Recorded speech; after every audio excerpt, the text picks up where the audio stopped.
Hi guys, welcome back. I want to dive into today's topic, which is all about why you can't create the life that you desire or a new life or a new way of being when your body is still stuck in survival.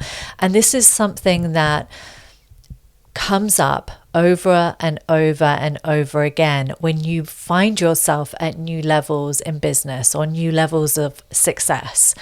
Because when you find yourself in a plateau, this may be the opportunity to actually really look into what is going on underneath. Because intellectually, you may feel like you've done all the mindset work, that you do feel like you have everything you need in order to create the life that you want. And yet you may find yourself unknowingly not following through on the action that is actually going to support you in creating that new life that you desire. So I've got my notes to keep me on track, but I would really love for you to first to really think about if there's been a time in the past where you have wanted to create something new for yourself, a new life, a new direction, a new way of being, and you started off with maybe a lot of excitement and anticipation and maybe action as well, right? Really aligned action. And yet, as time went on, there was kind of this dissipation with the energy or starting to seep in this sense of doubt or maybe even hopelessness, right? Like, this isn't going to happen for me.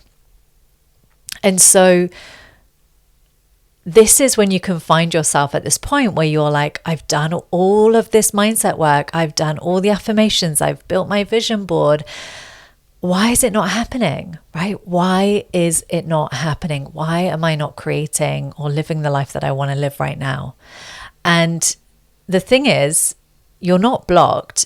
The fact is, you're just still operating from this old pattern of survival, right? Where maybe there's a story around how it's hard to create, or a sense of things never follow through or come together for me in the way that I want them to. Whatever the story is, that is the real reason why things are not shifting.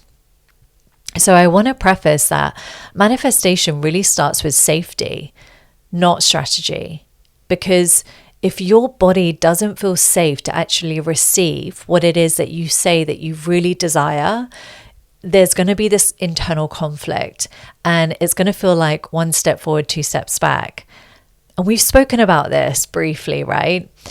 But most manifestation really ignores the body, and they assume that safety and regulation and presence are already in place. Now, it may be, but if your body is actually stuck in fight, flight, fawn, or freeze, you're going to keep creating from that pattern, which may be control, which may be fear, which may be lack, which may be a sense of urgency. And that's not going to create what it is that you actually want to create. So you're really attracting what your body believes is safe, even if what is quote unquote safe for your body isn't actually what you desire anymore. Because you may consciously want abundance, love, safety, adventure, exploration, so many incredible, memorable moments. But if your subconscious and your nervous system believes that maybe chaos or control or overgiving are safer, then that's what you're going to keep creating, because that feels safe. That feels like the known in your nervous system. Because the truth is we don't manifest from what we want. We manifest from what we are wired for and what we believe is actually what we believe, and also what we can actually tap into and feel. So when you're going into really thinking about the life that you desire, or what it is, whatever it is that you want to create, can you feel the sensations in your body? Does your body actually feel activated from it? Or is there just this kind of feeling of disconnect or numbness within the body, or maybe even disbelief? And you can quite often, when you start to bring your awareness to this, attune yourself to notice these maybe different voices in your head.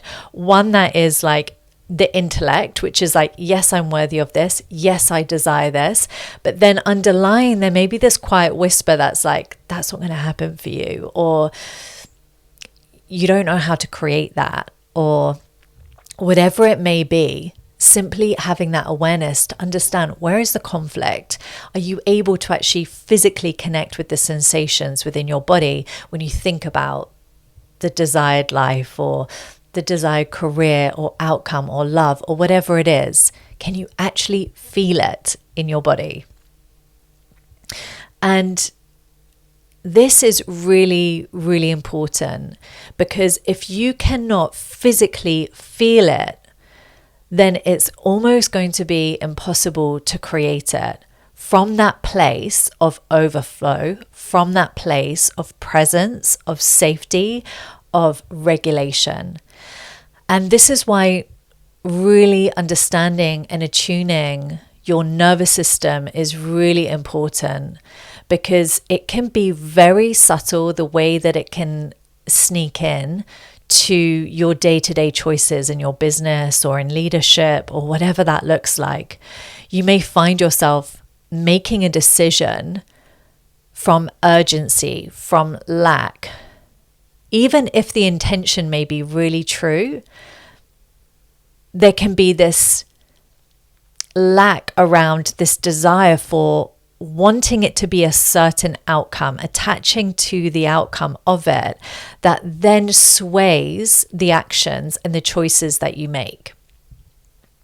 Versus when you are in like such deep presence with your body, you have that internal safety within your nervous system that you are creating from your own pace, from your own presence, from this sense of really trusting in whatever next action seems obvious, even if it doesn't make sense mentally or intellectually, and you follow just that next step, and you allow the spaciousness for whatever drops in to drop in, without this need to control the timeline, without the need to control the urgency, from this like pure presence. And when we're manifesting and we can actually feel it in the body, your mind doesn't actually know the difference between an imagined experience and a real experience, if the imagined experience can actually be felt.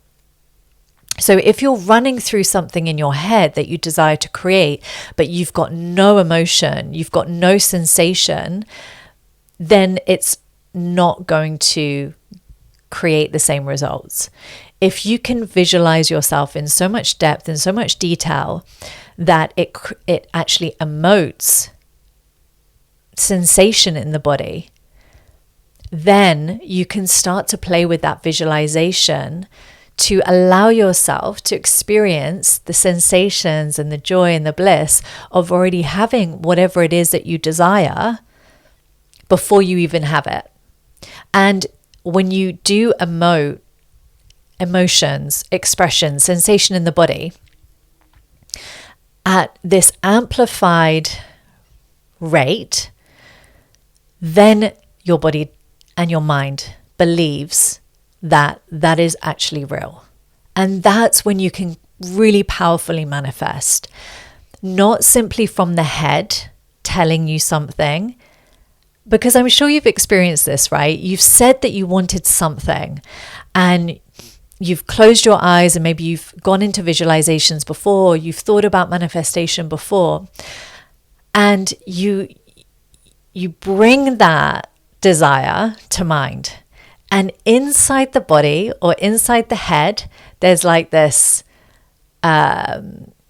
resistance. There's this resistance to it, or disbelief that that is possible for you. And when you feel that in the body, there's that disconnect with resonance. And that means that it isn't in alignment, not yet. And this is why working with somatic practices to actually bring you back into your body is so important on so many different levels, right? Even on a day-to-day of actually understanding how to increase your energy in a moment, change your physiology in a moment is so profound. But when you're looking to actually create a life that you really desire, you cannot create that if your nervous system is still in survival. And so doing those daily practices is really, really powerful. So it is about embodiment. It's about letting your body feel safe to actually receive without performing, right? This isn't about performing or needing anything from outside of you apart from what is actually true, authentic, and alive for you. That's the most important thing. Creating somatic rituals such as breath work, body movement, slowing down with intention, bringing awareness to sensation in the body, and really creating intervals throughout your day where you can really drop in and just without judgment, from this place of neutrality, bringing awareness to what is actually present in my body. What am I actually feeling? Not from the head, but from the body. And then creating space where you actually are nourishing yourself with nourishing food and movement that supports you building that energy and building that belief and that connection within your body to experiencing the life that you actually want to create.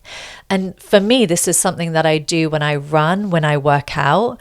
I am actually listening to visualizations, calling in things that I desire as I move my body. And that's a really powerful practice that I really, really love to work with. And then going into the identity upgrade. So it's like, stop trying to become her and start feeling like her now. Because it's not about doing all these endless actions. If the feeling behind the actions are not there, then it's going to be a lot harder. Whereas if you can connect with the feeling of having created whatever it is that you want to create now, and you experience that feeling every single day, and you focus on those feelings, those emotions, and you start to rewire it through practicing and showing up for yourself every single day, that is really profound. That's really powerful. So I'm going to leave it there, but this is your reminder that you don't need more affirmations. What you need is to start actually bringing sensation back into your body, regulating your nervous system so that you feel safe and present and worthy of receiving, and really create that safety within yourself that is not determined on external environments or external things happening for you in order for you to feel that way. So I'm going to leave it there. Sending you so much love. Let me know what lands for you. Let me know if you've got any questions around practices, around anything that we've spoken about today. And as always, sending you so much love. Give yourself that presence, that peace, knowing that when your nervous system feels safe to receive, you will receive and things will flow. And being okay with your journey, knowing that your journey to sensation, to regulating your nervous system is going to be unique to you. And so honor that time frame, honor however long that may be for you, and enjoy the journey ahead of, because it really is this like returning back to you, coming home to yourself, a deep inner connection within yourself that no one can take away from you. And that is worth every single moment. So see you tomorrow. Wishing you the most beautiful day ahead.